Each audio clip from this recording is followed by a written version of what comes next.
जी Nepal HD television अब तपाईँ सँगसँगै।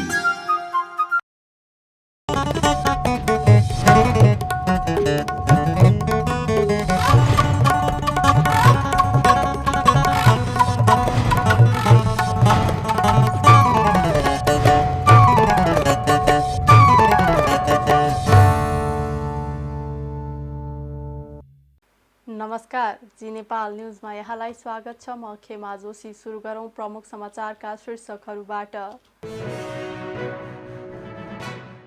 खप्तडलाई अन्तर्राष्ट्रिय आध्यात्मिक केन्द्र बनाउने प्रधानमन्त्री दाहालको आश्वासन। सुदूरपश्चिम प्रदेशको विकासको लागि आफू प्रतिबद्ध रहेको उल्लेख। करको दर हेरफेरका क्रममा अनाधिकृत व्यक्तिको प्रवेशको विषयमा सत्यता नभएको अर्थमन्त्री महतको भनाई। आन्तरिक छलफलबाट नै बजेटलाई अन्तिम रूप दिएको उल्लेख। वर्तमान सरकारले अर्थतन्त्र विकासको नेतृत्व गर्न नसक्ने एमाले अध्यक्ष ओलीको भनाई। देशको हित विपरीत आएको बजेटलाई स्वीकार गर्न नसकिने जिकिर। भारतको मणिपुरमा फेरि हिंसा भड्कियो। हिंसाका कारण 3 जनाको ज्यान गयो, 4 जना घाइते। र साफ च्याम्पियनसिपका लागि मालदिप्सले जापानमा अन्तिम तयारी गर्ने। च्याम्पियनसिपको 14औं संस्करण जुन 8 देखि जुलाई 4 सम्म बेंगलोरमा हुँदै। प्रधानमन्त्री पुष्पकमल दाहाल प्रचण्डले खप्तडलाई अन्तर्राष्ट्रिय आध्यात्मिक केन्द्र बनाउने आश्वासन दिनुभएको छ। आजदेखि सुरु भएको 3 दिने प्रथम खप्तड अन्तर्राष्ट्रिय आध्यात्मिक सम्मेलनको उद्घाटन गर्दै प्रधानमन्त्री दाहालले सो वाचा गर्नुभएको हो। उहाँले खप्तड विकास कोष वा प्रतिष्ठान बनाउने विषयमा पनि छलफल गर्ने बताउनुभयो। सुदूरपश्चिम प्रदेशको विकासको लागि आफू प्रतिबद्ध रहेको समेत उहाँको भनाइ थियो। सम्मेलनमा रामदेव बालकृष्ण आचार्य, पूर्व प्रधानमन्त्री झलनाथ खनाल, प्रदेश प्रमुख देवराज जोशी, उपप्रधानमन्त्री तथा गृहमन्त्री नारायण काजी श्रेष्ठ लगायतको उपस्थिति रहेको थियो। आजदेखि सुरु भएको सम्मेलन 25 गतेसम्म चल्नेछ। यसैबीच आध्यात्मिक केन्द्र निर्माणका लागि लगानी गर्न योग गुरु रामदेव र आचार्य बालकृष्ण पनि इच्छुक रहेको बताइएको छ। प्रमुख प्रतिपक्षी दलहरूले बजेट निर्माणका क्रममा अनाधिकृत व्यक्तिको प्रवेशका विषयमा संसदीय छानबिन समिति बनाउनु पर्ने माग गरेका छन्। प्रतिनिधि सभाको मंगलबारको बैठकको सुरुमै प्रतिपक्षी दलका सांसदहरूले करका दरहरू परिवर्तन गर्ने कार्यमा अनाधिकृत व्यक्तिको प्रवेश गराएको र त्यसले निश्चित घरानाहरूलाई फाइदा हुने काम भएको भन्दै संसदीय छानबिन समिति गठनको माग गरेका हुन्। बैठकमा एमाले प्रमुख सचेतक पदम गिरीले करका दरहरू परिवर्तन गर्ने कार्यमा अनाधिकृत व्यक्ति प्रवेशका विषयमा सरकारले स्पष्ट पार्नुपर्ने माग गर्नुभयो। उहाँले करका दर परिवर्तन हुने सूचना चुहाएर रातारात ठूलो संख्यामा चारपाङ्ग्रे विद्युतीय गाडी नेपाल ल्याइएको जिकिर गर्नुभयो। त्यस्तै रासोपा सांसद डाक्टर स्वर्णिम वाग्लेले यसअघि करका दर हेरफेरको आरोप लगाएपछि अर्थमन्त्रीले नै राजीनामा दिनु परेको भन्दै अहिलेको सरकारले पनि यस विषयमा स्पष्ट पार्नुपर्ने बताउनुभयो। उहाँले कसैलाई फाइदा हुने गरी करको दायरा हेरफेरको प्रसङ्गले झस्काएको बताउनुभयो। एचएस कोडको विज्ञ भनेर संलग्न गराएको व्यक्तिको नियुक्ति प्रक्रियाका बारेमा पनि उहाँले प्रश्न गर्नुभयो। त्यस्तै राप्रपा सांसद ज्ञानेन्द्र शाहीले विधि र प्रक्रिया मिलाएर भ्रष्टाचार गरिएको विषयमा संसदीय समिति गठन गरेर छानबिन गर्नुपर्ने बताउनुभयो। उहाँले विद्युतीय सवारीमा लगाएको भन्सार दरले पनि आशंका उत्पन्न भएको जिकिर गर्नुभयो। त्यस्तै बैठकमा कांग्रेसकै सांसद रामहरि खतिवड़ाले 2 वर्ष अघि रिटायर्ड भएको कर्मचारीलाई नियुक्त गर्नुपर्ने कारणका बारेमा अर्थमन्त्रीको जवाफ माग गर्नुभयो। त्यसमा रहेका तारहरू मुसाले खायो भने तार काट्नेसम्मको काम भयो र सबै प्रमाण नष्ट गर्ने काम भयो र कमी कमजोरीहरू गर्नेलाई चोख्याउने खालको काम भयो र राष्ट्रको अरबौं रुपियाँ पैसा वास्तवमा त्यो एक प्रकारले भनियो भने बर्बाद भयो, लुटपाट भयो भन्न सकिने ठाउँ रह्यो सभामुख महोदय। त्यसले सारा जनतामा चिन्ता बढाएको छ। अहिले पनि आम जनतामा हामीप्रति एउटा आशंका बढेको छ। सरकारमै जहाँ बजेट बन्छ त्यही ठाउँमा जनताको कर जगत र पसिनाबाट जम्मा भएको करलाई जुन प्रकारले राजस्वलाई जुन प्रकारले लुट मचाउने काम हुन्छ, यसले आम जनतामा निराशा पैदा गर्ने काम गरेको छ। विगतमा यो हामीले अनुभव गरेका छौँ। अहिले पनि सभामुख महोदय, आज विभिन्न छापाहरूमा विभिन्न मिडियाहरूमा हामीले हेर्दैछौँ, अहिले पनि बजेटको जुन भाषण हुँदै थियो त्यसको अघिल्लो दिन मध्यरातमा फेरि त्यहाँ पनि बिचौलियाहरू लाने काम भएको छ र फेरि बिचौलियाहरू राखेर करको दर तलमाथि पार्ने काम भएको छ भन्ने कुरा हामीले सुनिरहेका छौँ। जब बजेट बन्दै रहन्छ त्यो बजेट बनाउने ठाउँमा निश्चित मान्छेहरू त्यहाँ बस्ने एउटा प्रावधान गरिएको हुन्छ, तर त्यहाँ मन्त्रीका स्वकीय सचिवदेखि लिएर अन्य आधिकारिक अनाधिकारिक सबै खालका मान्छेहरू भित्र बाहिर भएको हुन्छ। सबैले भित्रबाट फोन बाहिर लगाइरहेका हुन्छन्, भित्र बाहिर गरेका हुन्छन्। त्यहाँ कुनै सूचनाको त्यहाँ गोपनीयता कायम गरिएको हुँदैन। म यति बेला भन्न चाहन्छु सभामुख महोदय, यहाँ अर्थमन्त्रीज्यूले बजेट भाषण दिने क्रममा उहाँले ल्याएको ब्रिफकेसमा रातो रिबनले बाँधिएको हुन्छ। यसको अर्थ पनि त होला नि। तर सभामुख महोदय, जहाँ बजेट बन्दै रहेको हुन्छ यहाँ रिबन बाँधेर के गर्ने?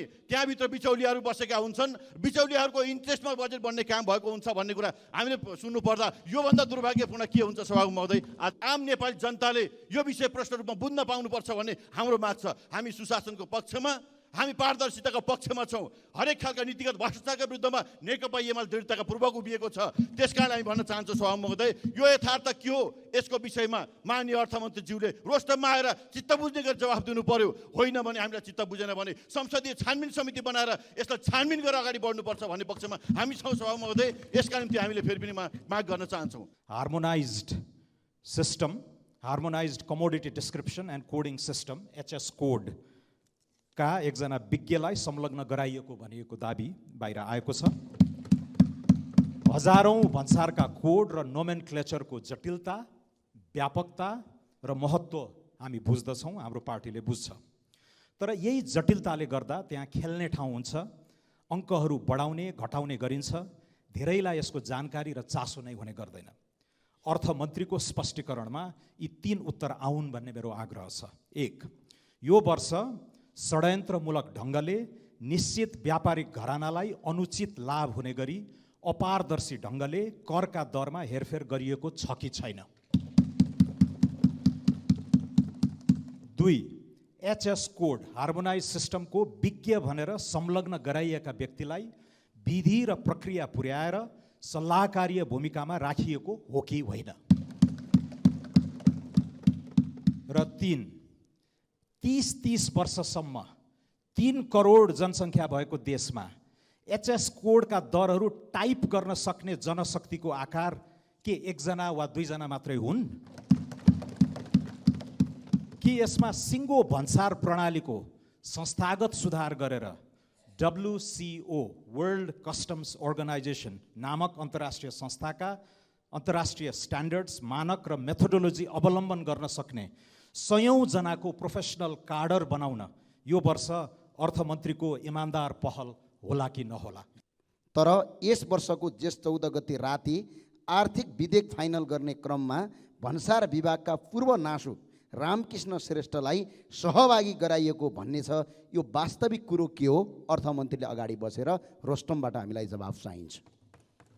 र अर्को 2 नम्बरमा अर्को कुरो के छ भने यस वर्षको बजेटले इलेक्ट्रिकल भेहिकल 50 देखि 100 किलोवाटसम्मका विद्युतीय सवारीमा भन्सारको महसुललाई 10% बाट 15% बढाएर 15% पुर्याएको छ भने 10% अन्त शुल्क लाग्ने व्यवस्था गरेको छ। यस्तो अति संवेदनशील सूचना बजेट अघि चुहाएर व्यवसायीहरूलाई लाभ पुर्याएर बजेट भाषणको मुखमा करिब 1100 भन्दा बढी 4 पाङ्ग्रे विद्युतीय सवारी गाडी अस्वाभाविक रूपमा नेपाल भित्राएका छन् भन्ने कुरा छ। त्यसबाट सरकारले करिब 90 करोड राजस्व गुमाएको छ भन्ने पनि छ। यसको वास्तविकता के हो? रोस्टममा उभिएर हामीलाई जवाफ चाहिन्छ। यहाँ छलकपट गर्न पाइँदैन। र अर्को 13औं कुरा छ। 13औं कुरा चाहिँ के छ भने सम्माननीय सभामुख महोदय, भन्सार विभागका उपसचिव स्तरका कर्मचारीहरू समेत प्रवेश पाउँदैनन्। नपाउनु पर्ने संवेदनशील क्षेत्रमा पूर्व नासु श्रेष्ठले कसरी प्रवेश पाए? यसको जवाब चाहिन्छ। पूर्व कर्मचारी श्रेष्ठलाई कसको स्वार्थका लागि, कसको प्रतिनिधि बनाएर, कुन स्वार्थ पूर्तिका लागि आर्थिक विधेयक बनाउन अति गोप्य कक्षमा लगिएको, यसको हामीलाई स्पष्ट जवाब चाहिन्छ। पहिलो पक्ष तत्कालीन बेरुजु विशेषज्ञको रूपमा उनलाई नियुक्ति गरिएको छ। बेरुजु विशेषज्ञको रूपमा नियुक्ति गर्दाखेरि उहाँलाई कार्यक्षेत्र चालु आर्थिक प्रकाशन परिचय पत्र सङ्ग्रहालय अवधि गरी छापाखाना पठाउने, भन्सारको राजस्व छुटको प्रभाव अध्ययन गर्न, तथ्याङ्क सङ्कलन गर्न तथा विश्लेषण गर्ने अधिकार दिएको छ। त्यति मात्र होइन, आर्थिक ऐन 2080 को तर्जुमा गरेर प्रारम्भिक मसौदा तयार गर्न भन्सारको उपसमितिको सचिवालयमा राय सुझाव सङ्कलन सम्बन्धी कार्य गर्ने अधिकार दिएर तत्कालीन अवस्थामा के का लागि नियुक्ति गर्यो र कसले नियुक्ति गर्यो, अर्थमन्त्रीलाई म जवाफ दिन आग्रह गर्छु सभामुख महोदय। यो पहिलो पक्ष घनश्याम तिमिल सिन्हा भन्ने मान्छे भन्सार विभागको शाखा अधिकृत र दोस्रो पक्ष रामकृष्ण श्रेष्ठ जो ललितपुर महानगरपालिका वार्ड नम्बर 13 कुसुन्ती बस्ने को बीच सहमति भएको देखिन्छ सभामुख महोदय।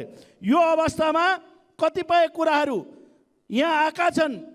के का लागि कसले किन नियुक्ति गर्यो र कसको पालामा नियुक्ति गर्यो र यसलाई निरन्तर दिनुपर्ने कार्य के हो, त्यसको जवाब अर्थमन्त्रीबाट म जान्न चाहन्छु।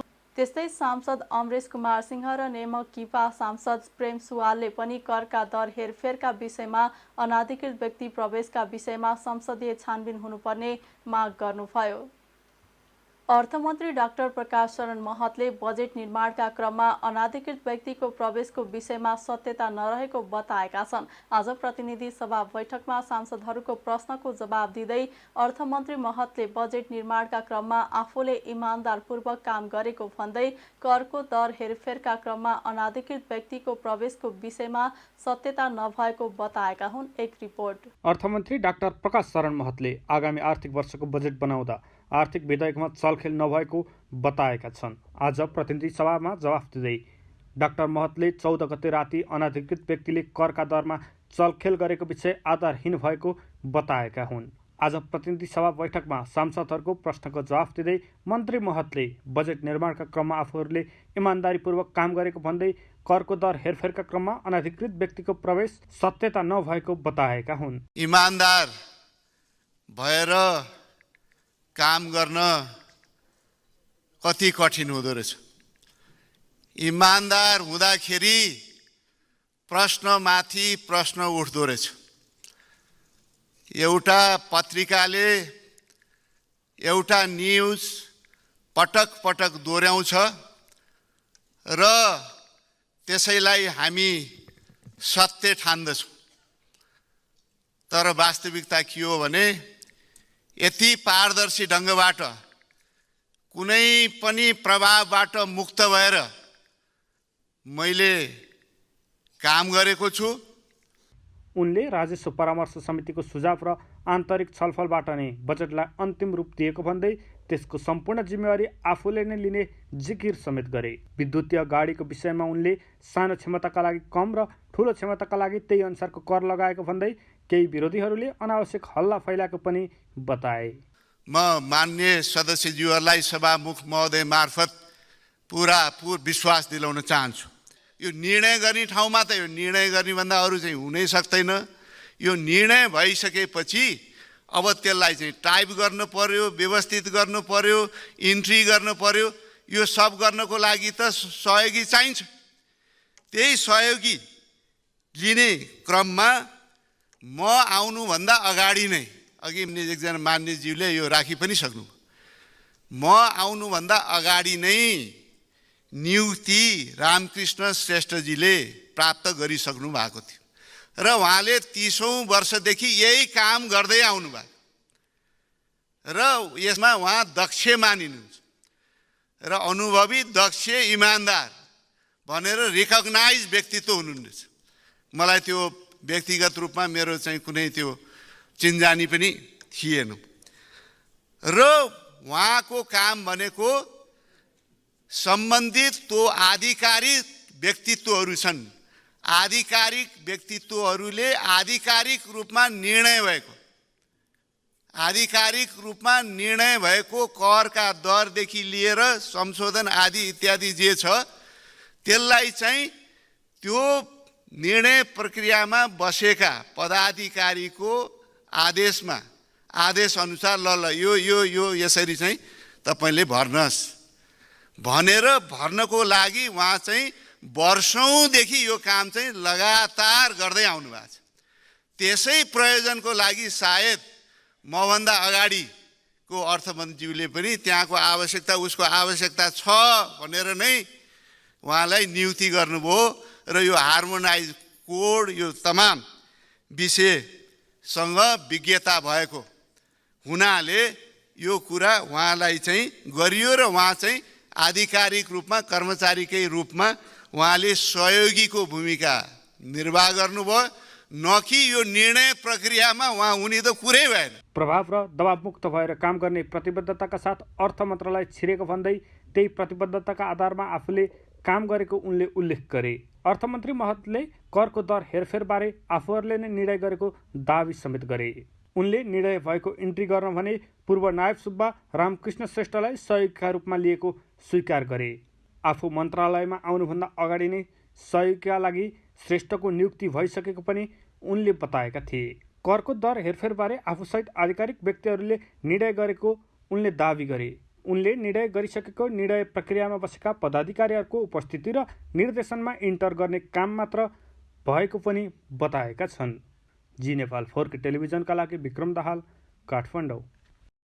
संस्कृति पर्यटन तथा नागरिक उड्डयन मन्त्री सुदन किरातीले निर्माण भएर सञ्चालनमा नआएका विमानस्थललाई सञ्चालन गर्ने तयारी भइरहेको बताउनु भएको छ। मंगलबार काठमाडौँमा ओखलढुङ्गाको खिजीदेम्बा गाउँपालिकाले आयोजना गरेको पर्यटन वेबसाइट शुभारम्भ तथा अन्तर्क्रिया कार्यक्रममा मन्त्री किरातीले अर्बौं खर्च गरेर विमानस्थल निर्माण गरे पनि विभिन्न कारणले नियमित सञ्चालनमा आउन नसकेको भन्दै आवश्यक तयारी गरेर सञ्चालनमा ल्याउने तयारी भइरहेको बताउनु भएको हो। उहाँले वायु सेवा निगमले 3वटा ट्विनेटर जहाज खरिद गर्ने तयारी गरिरहेको र जनतालाई सेवा दिने गरी सबै स्थानमा सञ्चालन गर्ने उल्लेख गर्नुभयो।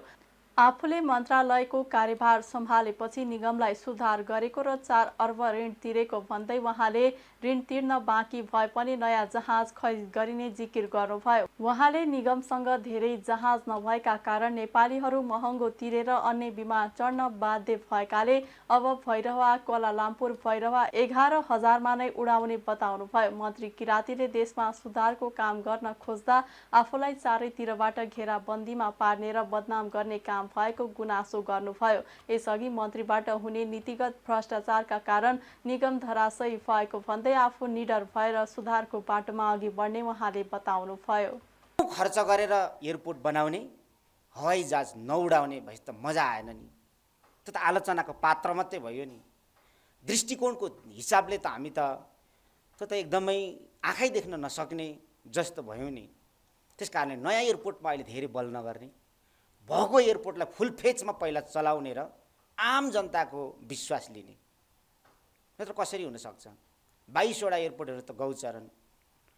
रुम्जाटार भनेको सानो नाम चलेको ठाउँ हो। आज रुम्जाटारको स्थिति के छ? गाउँमा मान्छे छैन, मलामी पनि छैन, चराको गुण जस्तो भइसक्यो गाउँ। चराहरू उडेर गुण छोडेर गइसकेपछि आफ्नो गुण सम्झेर कहिले पनि चराको बच्चाहरू फर्केन। हामीले पनि त्यही सुनकोशी तरेर हिँडिसकेपछि हाम्रो युवाहरू घर फर्किनु छोड्यो। सहरमा टेक्ने ठाउँ छैन। ठुलो सहरदेखि अझ ठुलो सहर, अझ ठुलो सहरदेखि अन्तर्राष्ट्रिय सहरहरू। गाउँले सहरतिर धकेल्ने, सहरले विदेशतिर धकेल्ने परम्परा त छ त। किन चलाउँदैनौ? त्यो चलाउनु पर्यो। रुम्जाटारको एयरपोर्ट कसैले भन्यो भने ठुलै नेताले म भन्छु त्यहाँ क्यान्सर हस्पिटल खोलिदिनुहोस् न, चलिहाल्छ नि एयरपोर्ट।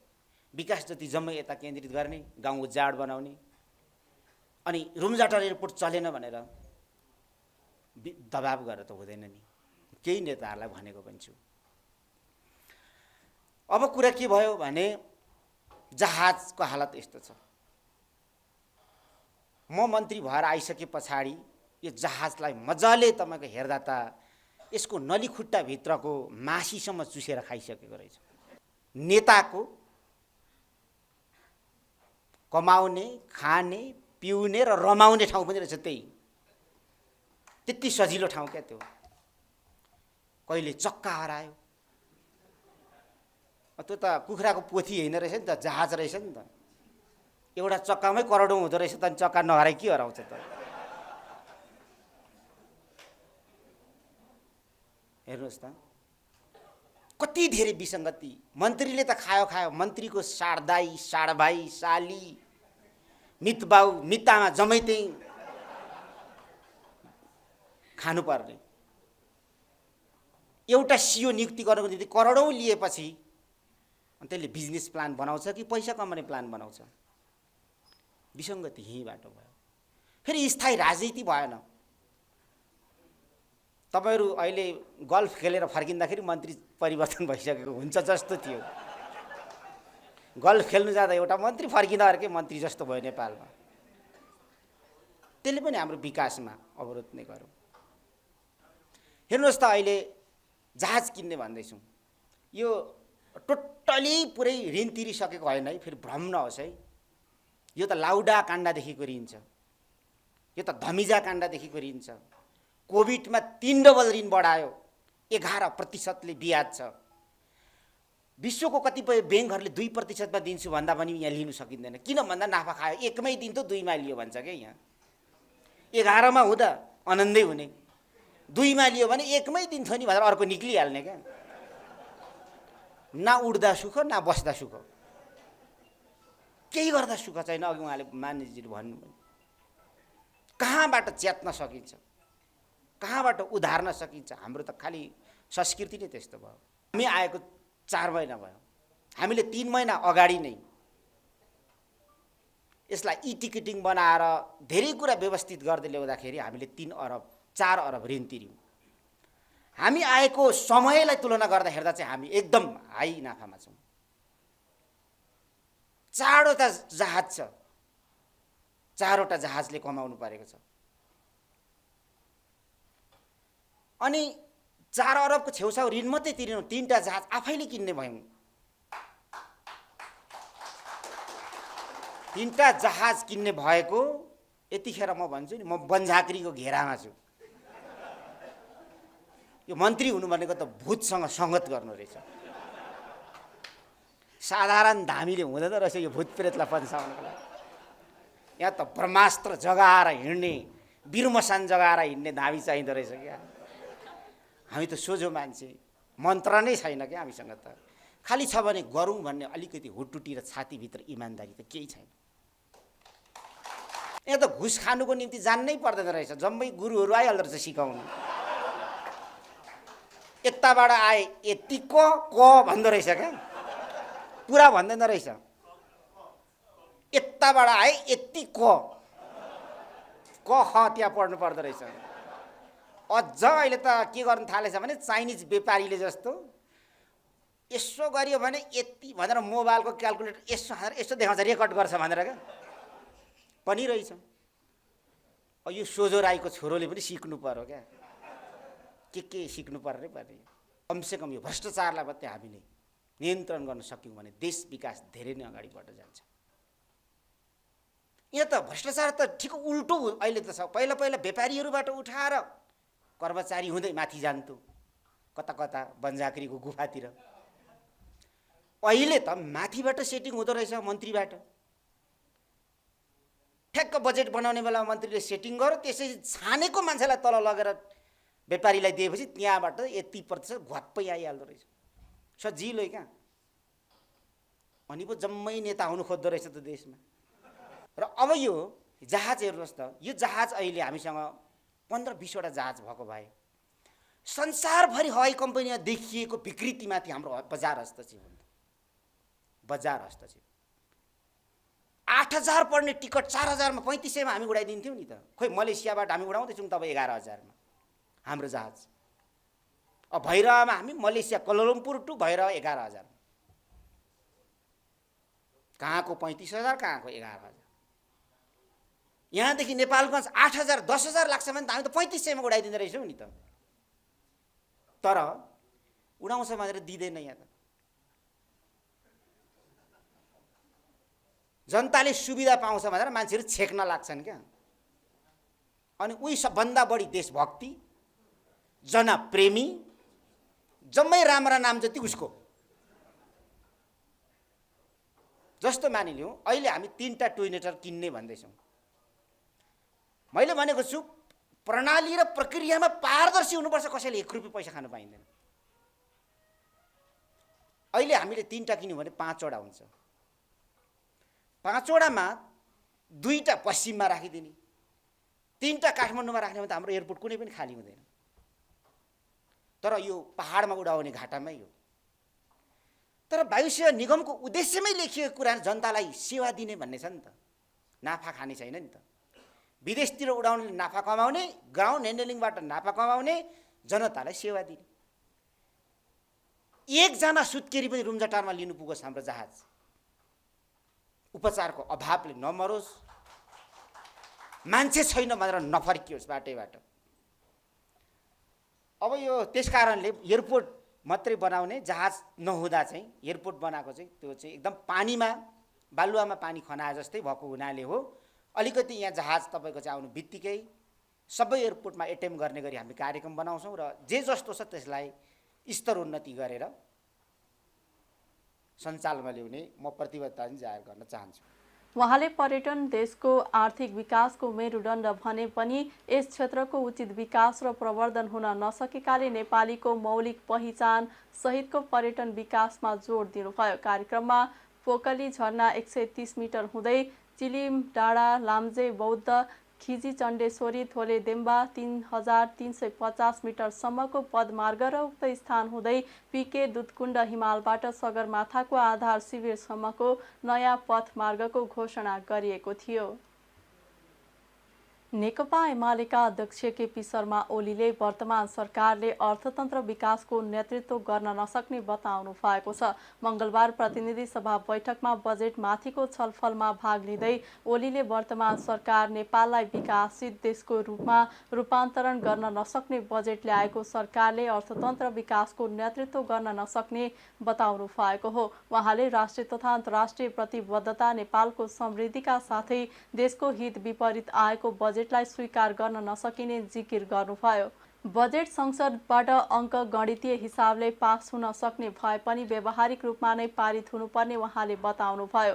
उहाँले गठबन्धनको जीवन रक्षाका लागि मात्रै आएको बजेट भएको र नेपाल र नेपालीको हितका लागि नआएको तर्क गर्नुभयो। यस्तै ओलीले सरकारको नीति तथा कार्यक्रममाथि प्रतिपक्षी दलले दिएको सुझावलाई बेवास्ता गरिएको भन्दै बजेटले लिएको लक्ष्य पूरा नहुने दावी गर्नुभयो। राजस्व सङ्कलन गर्न सकिन भनेर दात्री समुदायमा गुहार माग्ने सरकारले गाँजा औषधीय प्रयोजनमा मात्रै प्रयोग हुने ग्यारेन्टी गर्छ सक्छ? भन्सार त्यत्रो बाटोबाट ट्रकमा के ल्याएको छ, कति ल्याएको छ थाहा नपाएर अन्डर इन्भोइसिङ हुने, रोक्न नसक्ने, ट्रक जाँच गर्न नसक्ने, चेक गर्न नसक्ने, भन्सारमा अड्डा राखेर चेक गर्न नसक्ने सरकारले देशभरिका कुन कुना काप्चामा कहाँ के भएको छ त्यो सबै चाहिँ हेर्छ गर्छ। बजेटले राजस्व घटेको स्वीकार गरेको छ, तर के कारणले घटेको हो? बजेट मौन छ। राजस्व प्रशासन सरकारको नियन्त्रण बाहिर गएको हो? यसको एन्सर त होला नि। राजस्व प्रशासन के सरकारको नियन्त्रणभन्दा बाहिर गएको हो? चोरी निकासी र राजस्व चौहट रोक्न सरकारलाई केले बाधा पुर्याएको छ? अर्थमन्त्रीज्यूको अनुहार हेर्दा माया लाग्छ। भूतले खाजा खाने बेला पर्नु हो। वातावरण त्यस्तै छ। तपाईँको मन सफा होला। अघि यहाँ कति भन्दै हुनुहुन्थ्यो मेरो मन सफा छ, सबै कुरा होला होला। सेनामा एकजना खराब छ भने, सज्जन छ भने, अरू एक खालका बेग्लै छन् भने सज्जन भए पनि काम लाग्दैन, खराब भए पनि काम लाग्दैन। त्यो तपाईँको नियत के हो त्यो अब पछि तपाईँले यस बहसमा उठेका प्रश्नहरूमाथि जवाफ दिँदाखेरि बुझिन्छ। यस बजेटको उद्देश्य नेपालको समृद्धि, नेपाली जनताको सुख हो भने यस रोस्टमबाट अर्थमन्त्रीज्यू पछि जवाफ दिनुहोला। देशको समृद्धि र जनताको सुख यस बजेटको उद्देश्य हो भनेर, हुनुपर्छ भनेर। सभामुख महोदय, यो बजेट केवल गठबन्धनको जीवन रक्षाको बुटी हो। बुटी जीवन रक्षाको। नेपाल र नेपालीको हितको योजना, कार्यक्रम र लगानीको बजेट होइन। बजेटका प्रावधानहरूले यस्तै अभिव्यक्ति दिएका छन्। उहाँले राष्ट्रिय आत्मनिर्भरता खाद्यान्न भए पनि व्यवसायिक कृषिका विषयमा बजेट मौन रहेको बताउनुभयो। ओलीले बजेटमा रहेका अव्यावहारिक विषयहरूलाई सच्याउनु पर्ने बताउनुभयो। सत्ता अहङ्कारले बजेटमा परिवर्तन नगरे परिणामले सत्ता अहङ्कारको भूत झारिदिने उल्लेख गर्नुभयो। काठमाडौँ महानगरपालिकाले नियम अनुसार छात्रवृत्ति दिन अटेर गर्ने निजी विद्यालयको सूची सार्वजनिक गरेको छ। महानगरपालिकाले गएको 10 गते सार्वजनिक सूचना निकालेर शैक्षिक सत्र 2080मा कक्षा 10 सम्मका विद्यार्थीलाई छात्रवृत्ति प्रदान गर्न र त्यसको विवरण वेबसाइटमा प्रकाशित गर्न भनेको थियो। सूचना अनुसार विवरण पेश गरेका विद्यालयलाई महानगरले धन्यवाद दिएको छ भने नियम उल्लङ्घन गरेका 342 वटा विद्यालयको सूची सार्वजनिक गरेको छ। महानगरको शिक्षा विभागले सूची सार्वजनिक गरेका निजी विद्यालयलाई आउँदो 28 गते आइतबारभित्र छात्रवृत्ति दिएको विवरण पठाउन भनेको छ। तोकिएको मितिभित्र विवरण नबुझाए नियम अनुसार विद्यालयलाई दिएको अनुमति वा स्वीकृति रद्द अथवा प्रचलित कानुन बमोजिम हदैसम्मको कारबाही गर्ने महानगरपालिकाले चेतावनी दिएको छ। सरकारले आगामी आर्थिक वर्ष 2080-81 देखि राष्ट्रिय दुग्ध विकास बोर्ड खारेज गर्ने निर्णय गरेको भन्दै सरोकारवालाहरूले आपत्ति जनाएका छन्। दुग्धजन्य उत्पादन र उद्योगलाई नियमन गर्ने र किसानलाई विभिन्न सहुलियतका प्याकेजहरू ल्याउने र डेरी उद्योग सम्बन्धी नीति नियम बनाउने संस्था नै खारेज हुन लागेपछि सरोकारवाला निकायहरू सरकारको उक्त निर्णयको विरोधमा उत्रिएका छन्। मङ्गलबार काठमाडौँमा पत्रकार सम्मेलन गर्दै डेरी उद्योगसँग सरोकार राख्ने सङ्घ संस्थाहरू Nepal dairy science association, Nepal dairy association, केन्द्रीय दुग्ध सहकारी सङ्घ, केन्द्रीय पशुपन्छी तथा मत्स्य विकास सहकारी सङ्घ, नेपाल एनिमल साइन्स एसोसिएसन लगायतका निकायहरूले सरकारको उक्त निर्णय फिर्ता हुनुपर्ने माग गरेका छन्। नेपाल डेरी साइन्स एसोसिएसनका अध्यक्ष टेकबहादुर थापाले देशको कुल राष्ट्रिय आयमा ठूलो योगदान पुर्याइरहेको डेरी उद्योगको नियामक निकाय खारेजी हुनु दुःखद रहेको बताउनुभयो। केन्द्रीय दुग्ध सहकारी सङ्घका महासचिव रामप्रसाद आचार्यले राष्ट्रिय दुग्ध विकास बोर्ड किसानले आफ्ना कुरा राख्ने ठाउँ भएको भन्दै यसको खारेजीको कुनै औचित्य नै नरहेको बताउनुभयो। उहाँले आफ्ना मागका बारेमा अहिले ध्यानाकर्षण मात्र गराएको भन्दै माग पूरा नभए आन्दोलन गर्ने चेतावनी दिनुभयो। अब अर्को कुरा चाहिँ अब हामीले अब यो संस्था खारेजी हुने कुरा हुँदाखेरि कुनै समस्याहरू होला, असफलताको कुराहरू होला। त्यो के कारणले चाहिँ एनएडिबी के कारणले असफल हुन पुग्यो भन्ने मूल कारणहरू म छोटोमा एउटा दुईवटा पोइन्टहरू छ त्यो यहाँ राख्न चाहन्छु। राष्ट्रिय दुग्ध विकास बोर्ड असफल हुनुमा सबभन्दा ठुलो समस्या भनेको अत्यधिक राजनीतिक हस्तक्षेप भएको हो। किन त्यो सुरुवात कालदेखि मैले पनि चाहिँ आफूले भोग्दै देख्दै आएको संस्था हो र खास गरेर 62-63 पछि त धेरै नै राजनीतिक हस्तक्षेप भयो अघि र त्यो संस्था हाँक्नको लागि त्यहाँ एउटा कार्यकारी निर्देशकको प्रावधान छ। त्यो कार्यकारी निर्देशक चाहिँ त्यो सम्बन्धित क्षेत्रको व्यक्ति नभइकन बाहिरबाट राजनीतिक परिवेशको व्यक्ति धेरै जसो त्यस्तो ल्याइयो। एउटा एकपल्ट त के पनि भयो भनेदेखि नेपाली शिक्षकलाई चाहिँ नियुक्ति गरिएको थियो। त्यतिखेर हामीले चाहिँ नेपाल डेरी साइन्स एसोसिएसनले त्यसको विरोध पनि गऱ्यौँ। हामीले मन्त्रीज्यू कहाँ चाहिँ भेटे पनि ज्ञापन पत्र पनि गरेँ, तर मलाई लाग्छ कुनै पनि सुनवाई चाहिँ हाम्रो केही पनि भएन। दुग्ध विकास बोर्डले किसानका विभिन्न कार्यक्रमहरू सञ्चालन गरेका छन्। हाम्रो भनाइ त के भने नेपालमा को तुलनामा अन्य देशमा हेर्ने हो भने राष्ट्रिय दुग्ध विकास बोर्डहरू ठुलो चाहिँ तपाईँको बजेट चाहिँ त्यहाँ राज्यले छुट्याएको हुन्छ। त्यो मार्फत किसानका धेरै कामहरू बोर्डले गर्छ। अब हाम्रोमा त्यो अहिले भएको त्यति सानो बजेट पनि सरकारले खारेजी गर्यो भने यहाँका नेपाली किसानहरूको कसरी उत्साह हुन्छ, नेपाली किसानहरूले कसरी चाहिँ व्यावसायिक पशुपालन गर्ने जागर किसानहरूमा बढ्छ, त्यो गर्न नदेऊ। हामीले यो पहिलो चरणमा सरकारलाई हाम्रो ध्यानाकर्षण हो। यो हाम्रो ब्यानरमा विरोध भएछ, विरोध भन्दा पनि हामीले ध्यानाकर्षण गराउने राज्यलाई पहिलो चरणमा। यदि भएन राज्यले हाम्रो कुरा सुनेन भने अर्को चरणमा विभिन्न खालका आन्दोलनका कार्यक्रमहरू किसान तगाड हुन्छन्। त्यो पनि म पत्रकारहरूलाई भन्न चाहन्छु। केन्द्रीय पशुपन्छी तथा मत्स्य विकास सहकारी सङ्घका अध्यक्ष बाबुराम अधिकारीले दुग्ध विकास बोर्ड अन्तर्गत अहिले किसान र व्यवसायीहरूले गोठ सुधार, दुधको गुणस्तरको बारेमा जानकारी, किसान उद्योग बीचको समन्वय जस्ता विषयमा सेवा पाइरहेको बताउनुभयो। किसान र व्यवसायीको हितमा काम गर्ने संस्था खारेजीको निर्णय आफैमा दुःखद रहेको उहाँको भनाइ छ। माओवादीबाट कोशी प्रदेश सरकारमा रहेका माओवादीबाट मन्त्री भएका 2 जनाले राजीनामा दिएका छन्। माओवादी कोशी प्रदेश संसदीय दलले हिक्मत कार्की नेतृत्वको सरकारलाई दिएको समर्थन फिर्ता लिएसँगै माओवादीबाट भौतिक पूर्वाधार विकास मन्त्री भएका दुर्गा प्रसाद चापागाई र पर्यटन वन तथा वातावरण मन्त्री जीवन आचार्यले पदबाट राजीनामा दिएका हुन्। मंगलबार माओवादीको प्रदेश समितिले सरकारबाट बाहिरिने निर्णय गरेपछि उनीहरूले मुख्यमन्त्री हिक्मत कुमार कार्कीलाई राजीनामा बुझाएका छन्। उनीहरू गत पुस 25 गते मन्त्री नियुक्त भएका थिए। मंगलबार प्रदेश पदाधिकारी र संसदीय दलको बैठकले माओवादीले कोशी प्रदेश सरकारलाई दिएको समर्थन फिर्ता लिने र सरकारबाट पनि मन्त्रीहरू फिर्ता बोलाउने निर्णय गरेको थियो। माओवादी केन्द्र कोशी प्रदेश संसदीय दलका नेता इन्द्र बहादुर आङवोले सरकारलाई दिएको समर्थन फिर्ता लिएको जानकारी संसद सचिवालयलाई गराइसक्नु भएको छ। 626औं कवीर साहेबजीको प्रकट दिवसको उपलक्ष्यमा सतलोक आश्रम धनुषामा आयोजित 3 दिवसीय कार्यक्रम सम्पन्न भएको छ।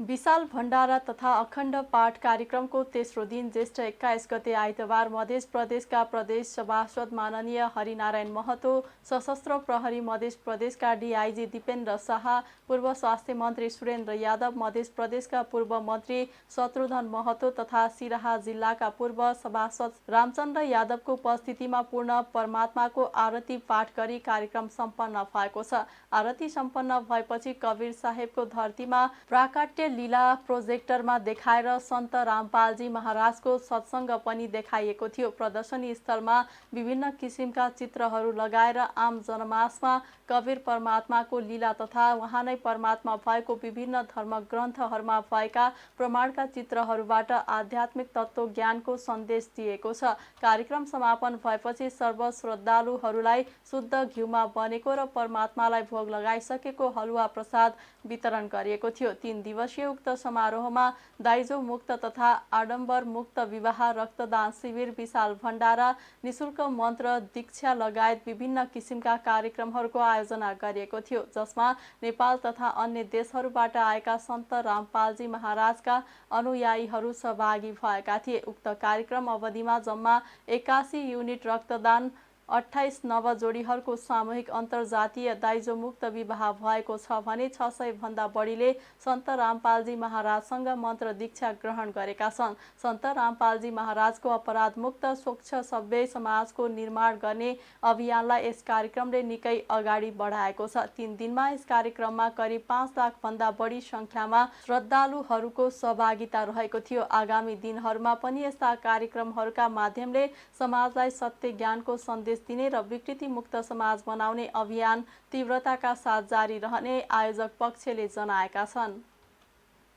विभिन्न व्यक्ति तथा संस्थाले आकर्षक तलब सुविधाको प्रलोभन देखाएर भिजिट भिजामा विभिन्न देश पुर्याएर अलपत्र पार्ने क्रम बढेको छ। वैदेशिक रोजगार विभागका अनुसार विभिन्न कन्सल्टेन्सी र व्यक्तिहरूले राम्रो काम र कमाईको लोभ देखाई भिजिट भिजामा लैजाने र विभिन्न देशमा पुर्याएर अलपत्र पारी ठगी गर्ने क्रम बढेको हो। मोबाइल नम्बर, फेसबुक, युट्युब लगायतका सूचना प्रविधिको प्रयोग गरी फिलिपिन्स, इजरायल, माल्टा लगायतका देशमा आकर्षक तलब र सुविधाको प्रलोभन देखाउने, पैसा उठाउने र गैर कानुनी ढङ्गबाट यी देशमा पुर्याई अलपत्र पार्ने क्रम पछिल्लो समय बढ्दै गएको छ। यसरी वैदेशिक रोजगारीको प्रलोभन देखाउने र ठगी गरेर भाग्ने क्रम बढेपछि विभागमा यस प्रकृतिको उजुरी पनि दिनहुँ बढिरहेको छ। तर बिना प्रमाणका यस्ता मुद्दामा पीडितलाई समयमा न्याय दिन कठिन भएको विभागले जनाएको छ। लाखौं रुपैयाँ ठगी भएको हुँदा पनि प्रमाण नहुँदा ठग्ने व्यक्तिलाई कारबाही गर्न समय लाग्ने गरेको छ। त्यसैले वैदेशिक रोजगारीमा जाँदा इजाजत लिएका म्यानपावर कम्पनी मार्फत मात्र जान र वैदेशिक रोजगारीको लागि रकम बुझाउँदा प्रयोजन खुलाइ भरपाई साथमा राख्न विभागले अनुरोध गरेको छ। पशुपति क्षेत्र विकास कोषको कार्यालयको नवनिर्मित भवनमा कार्यालयका सुरक्षाकर्मी मृत भेटिएका छन्। कोषका कर्मचारीले आज कार्यालय परिसरमा सरसफाइका क्रममा कार्यालयकै सुरक्षाकर्मी धनबहादुर राणा झुन्डिएको अवस्थामा फेला पारेका थिए। कर्मचारीले घटनाबारे गौशाला प्रहरी कार्यालयलाई खबर गरेको प्रवक्ता रेवती रमण अधिकारीले जानकारी दिनुभयो। राणा बगैँचा फाँटबाट हालै सुरक्षातर्फ लगिएका कर्मचारी भएको कोषले जनाएको छ। कोषले प्रहरीले खबर गरेपछि घटनास्थल पुग्दा राणा झुन्डिएको अवस्थामा भेटिएकाले शव परीक्षणका लागि त्रिभुवन विश्वविद्यालय शिक्षण अस्पताल महाराजगञ्ज पठाइएको प्रहरी नायब उपरीक्षक सञ्जीव बाबु खड्काले बताउनुभयो। खड्काका अनुसार घटनाबारे अनुसन्धान भइरहेको छ। सञ्चालक परिषद सदस्यका लागि निर्माण गरिएको भवनमा राणा झुन्डिएको अवस्थामा भेटिएका हुन्। कैलालीको कैलाली गाउँपालिकाले वर्षेनी बाढी र डुबानबाट प्रभावित हुँदै आएका परिवारलाई लक्षित गरी बगर खेतीमा 100% अनुदान दिएको छ। कैलालीमा सबैभन्दा बढी बाढी र डुबानबाट प्रभावित हुँदै आएको गाउँपालिकाले प्रभावित परिवारको दैनिक जीविकोपार्जन सहज बनाउन बगर खेतीमा प्रोत्साहन गरेको हो। गएको वर्षको बाढीबाट विस्थापित 16 घर परिवारलाई टेन्टमा जंगलमा बसोबास गराउँदै आएको गाउँपालिकाले खास गरी मोहनपुर, शिवरत्नपुर, हौसलपुर, बैसपुर लगायतका बाढी प्रभावितलाई बगर खेतीमा अनुदान दिएको हो। गाउँपालिकाबाट अनुदान पाएपछि बाढी प्रभावित समुदाय बगर खेतीमा लागेका हुन्। गाविसले उनीहरूलाई बालुवामा खेती गर्ने तरिका सिकाउनुका साथै बिउ, मल तथा कृषि विज्ञको सेवा निशुल्क उपलब्ध गराउँदै आएको छ। अहिले मोहना, घुरा लगायतका नदी किनारमा बारेर किसानहरूले बगर खेती गरेको देख्न सकिन्छ। कैलालीमा सामुदायिक वनमा गाडिएको अवस्थामा महिलाको शव फेला परेको छ। जिल्लाको गौरीगङ्गा नगरपालिका 2 की 27 वर्षीय कविता बुढाको शव घर नजिकैको सामुदायिक वनमा गाडेको अवस्थामा भेटिएको प्रहरी निरीक्षक खगेन्द्र साउदले जानकारी दिनुभयो। उहाँका अनुसार बुढाको शव केदारेश्वर सामुदायिक वनमा गाडिएको अवस्थामा भेटिएको हो। बुढाका परिवारले उनी हराएको भन्दै सोमबार मात्र खोजीका लागि प्रहरीमा निवेदन दिएका थिए। उनको कसैले हत्या गरेर शव गाडेको हुन सक्ने प्रहरीले बताएको छ। घटनाबारे अनुसन्धान जारी छ। मृतक बुढाका श्रीमान रोजगारीको सिलसिलामा भारतमा छन् भने उनका 2 जना छोराछोरी रहेका छन्। अब अर्थ समाचार। हिजो दोहोरो अङ्कले घटेको शेयर बजार आज दोहोरै अङ्कले बढेको छ। शेयर बजार परिसूचक नेप्से आज 25.66 अङ्कले बढेर 1927.65 बिन्दुमा पुगेको छ। सबै समूहको शेयर बढेकोमा होटल र बिमा समूहको शेयर उच्च अङ्कले उकालो लागेको छ। 269 वटा कम्पनीका 55,41,000 किता शेयर 1 अर्ब 98 करोड 10 लाख रुपैयाँमा कारोबार भएका छन्। सबैभन्दा धेरै सोल्टी होटलको 9 करोड 68 लाख रुपैयाँको शेयर किनबेच भयो। आज सबैभन्दा धेरै न्यादी जलविद्युत कम्पनीको शेयर झन्डै 10% र सोल्टी होटलको शेयर झन्डै 9%ले बढेको छ। समग्रमा बजार बढेको दिन आज मनोकामना स्मार्ट लघुवित्त कम्पनीको शेयर 2.5%ले घटेको छ। अब अन्तर्राष्ट्रिय समाचार।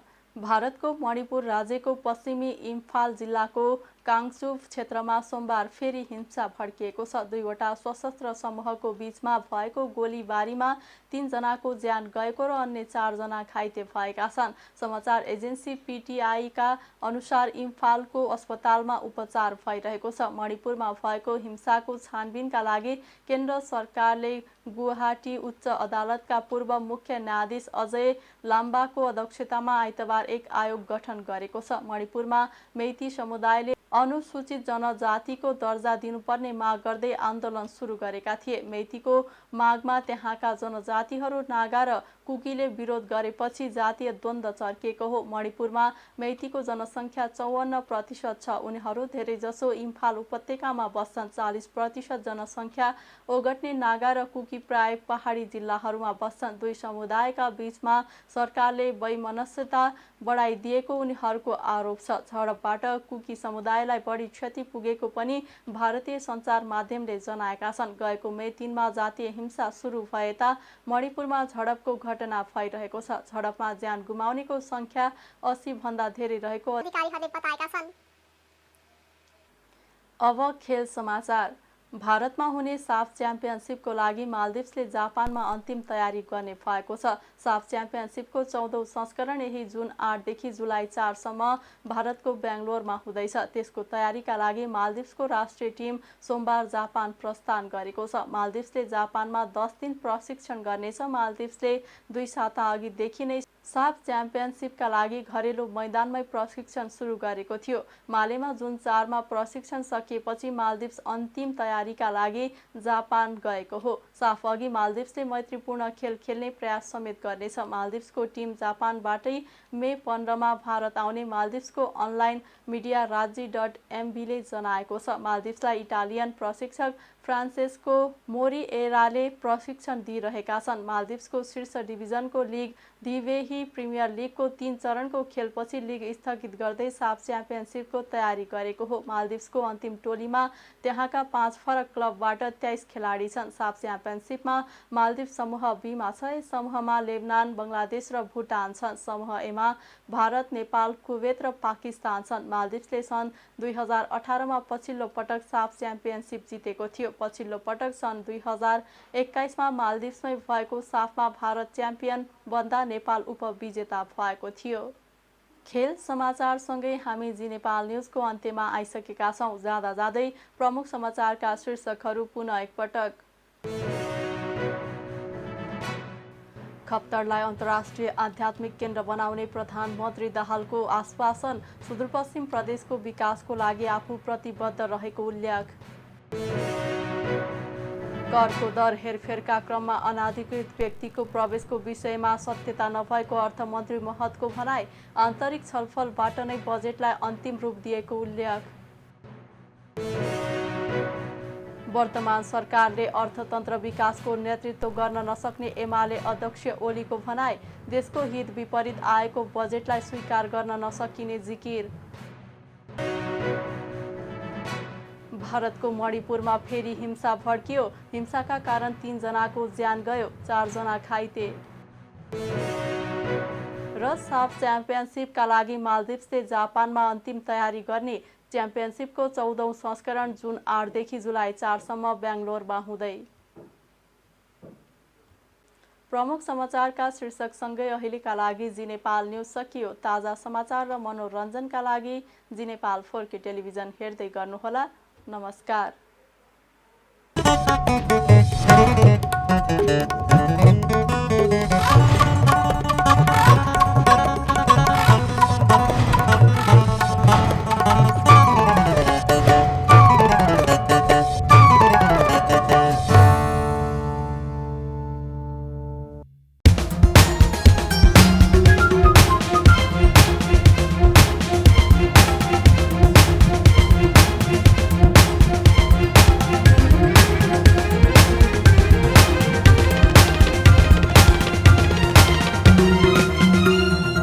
जी नेपाल HD टेलिभिजन अब तपाईँ सँगसँगै